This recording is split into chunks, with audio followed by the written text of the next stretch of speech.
New details have appeared for the next and final season of Star Trek Picard, which hint at a continuation of Next Generation, Deep Space Nine, and Voyager.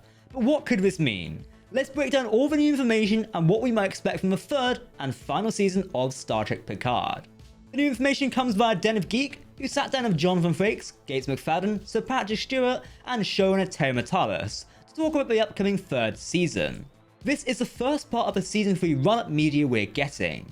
I do expect over the next few months we'll get more and more of these press articles, basically coming out discussing the season ahead. By the way, if you want to keep up to date on the latest Star Trek news, lore, and more, hit that subscribe button to never miss a video from the team here at Trek Central. An approach to season 3 of Picard is that it had to look and feel like part of the universe, while still treading new grounds.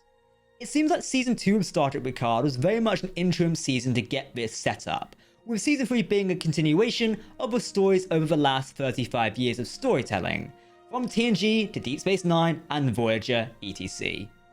This could extend not only to the vibe of the show, but also visually and how it looks, with a little nod that we could see the return of a TNG font for each episode, with Terry Matalas saying, "I love the old next-gen font. I've missed titles on episodes and seeing them going, I wonder what that means. And the music was extraordinarily important to me."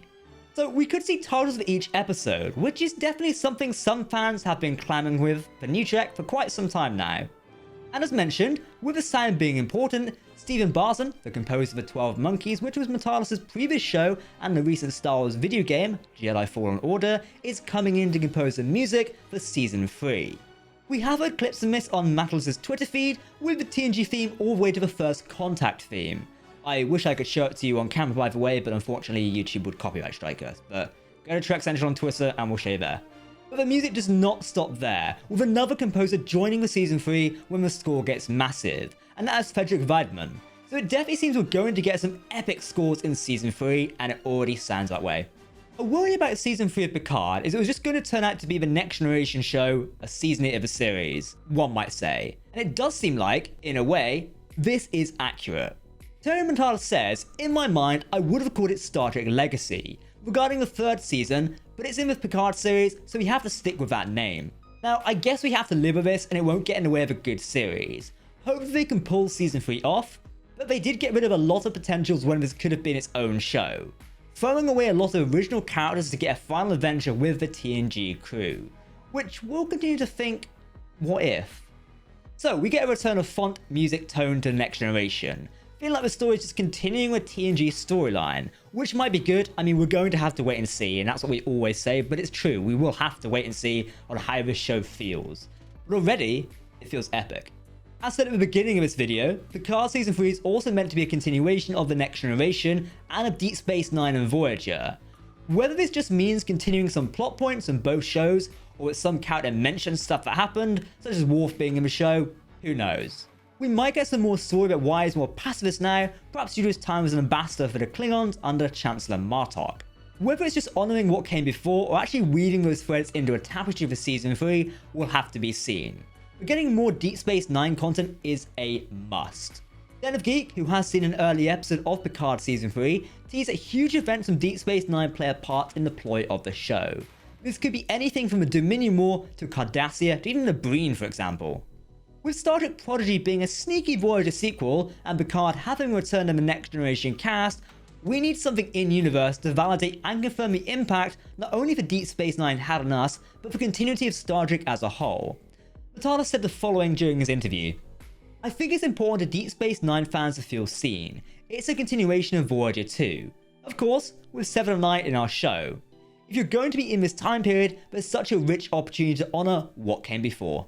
Okay, first up, we get an exciting picture with this new article of Picard and Riker in the observation lounge of the new Titan A.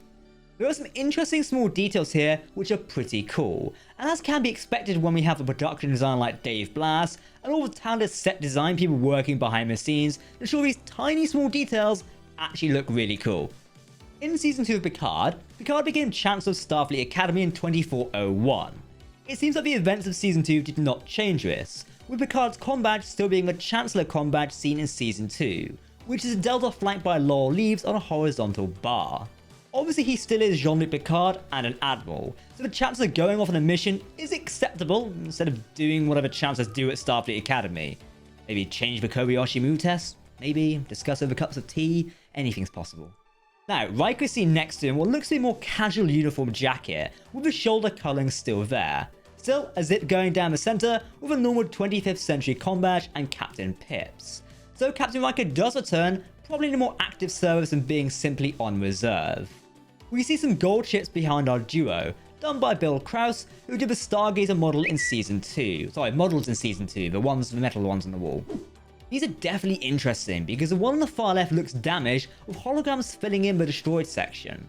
Bill Krause is a key designer behind Season 3's Neo-Constitution class starship, which is the Titan A in case you didn't know. It's a cool little detail, and perhaps it shows how one of the previous Titans was destroyed. It may be a bit of bad luck to show that on the latest Titan, but it looks fantastic either way, and we're not going to complain. The ship in the middle looks from its saucer and two protrusions along the source section to be a lunar class, the previous USS Titan, which Riker himself commanded. With showing a previous Titan before this one, and Riker's Titan simply being the USS Titan, Riker must have done something legendary aboard the ship to warrant the next ship being a Titan A. But of course, he did. He is Riker after all. It would mean the final ship behind Picard would be the current USS Titan, a Constitution 3 class starship, which is captained by an unknown captain so far, but with Seventh Line acting as its first officer. We do know a little bit about this Titan's captain. Todd Stashwick will play him, so I'm nicknaming him Captain Stashwick for the time being. Check out the article on TrekCentral.net, link down below to learn all the details about the new captain. How we know this is the observation lounge of the USS Titan is the exact same set as the Stargazer in Season 2. It's explained as the same bridge module on both ships, so we've seen this room before, with its entrance to the bridge on the left behind Riker, and the replicas on the right beside Jean-Luc. Due to where our duo is looking, and knowing what this room looks like, they're even looking directly at someone around the table in this observation lounge or at the windows at the back, perhaps looking at something in space, maybe a ship chasing them. Now, Riker has previously returned in Season 1 of Star Trek Picard, both on the Nepenthe with his family in active reserve, then reinstated with the rank of captain at the head of the Inquiry fleet on the USS Jung Ho. With Frakes directing episodes of Season 2 of Picard, showrunner Terry Matalas went up to Frakes and said, "Are you ready to play Riker?" Of course, Frakes would say yes. You can't keep this man away from Trek, with him appearing as Riker in live action and animated, and directing entire episodes of multiple new shows. Now Terry said, "No, are you really ready to play Riker? Are you ready to bring Riker back to our screen?" We are definitely going to get some good Riker content in Season 3 of the show. We have heard in interviews and comments that this is some of the best Riker we've ever gotten, so we definitely will have to wait and see what this turns out to be. Let's be honest, Riker did have some great times in The Next Generation, but didn't get much to do in the movies in favour of action man Picard. He even shaved his head off. No, not head off. He even shaved his beard off. I can't forget that. So let's hope that Frakes will be able to bring something more to Riker and give us a performance which may be a good send-off for his character. Not that he's going to die, though he could. Just that this will be one of his last performances we see from the Next Generation crew. Now that didn't stop Riker from appearing in Star Trek Enterprise, but who knows, they could cameo if we get a 25th century Starfleet show. Jonathan Frakes has also teased Season 3 by saying there will be conflict between the TNG characters on screen, crediting Terry for stirring a pot between characters. Conflict is a necessity in drama after all. As we all know, we are getting mostly all of the Next Generation cast and characters back, and that of course includes Dr. Beverly Crusher, who apparently will open the next season, possibly with the mystery of her ship being boarded by an unknown force belonging to our villain of the series, Vadic. Yates says, "I love the very first scene. I mean, to me, that was so much fun to get to do that. To be active and fighting, I loved it." So it looks like we'll be getting some fight scenes between Crusher and her boarding enemies on board the SS Ilios, an old TNG-era medical ship that is out there on the frontier, which presumably would end in Crusher being put in cryosleep as we see in the trailers. I do hope to see Crusher going ape on some poor aliens who boarded the wrong ship. And that's what we have to see and we'll see in the show is the dynamic relationship between Picard and Crusher. They somewhat had an interesting relationship across the shows and films. Still, with Picard Season 1 stating that a lonely Jean-Luc, many fans were left wondering what happened, so it would definitely be interesting to fill those gaps. This may be the end of Picard with its final and third season, However, it's still space for a 25th century show to come about, which we and many others have speculated with the amount of work the production team have gone into to flesh out the 25th century. Yet, it does still feel like Star Trek even though it's got that modern twist on it. It seems that Terry Matalas would also like this, saying, "I would love nothing more. Please send your letters to Paramount Plus and Secret Hideout." So if Picard Season 3 is something we enjoy, we definitely want more stories set in this time frame. Even Frakes says there is opportunities for the story to continue, whether it be continuing on something from Picard or new stories waiting to be told in the 25th century of the Star Trek universe. Frakes and his TNG co-stars teased the crowds at the recent New York Comic Con about coming back for something else past Season 3 of Picard.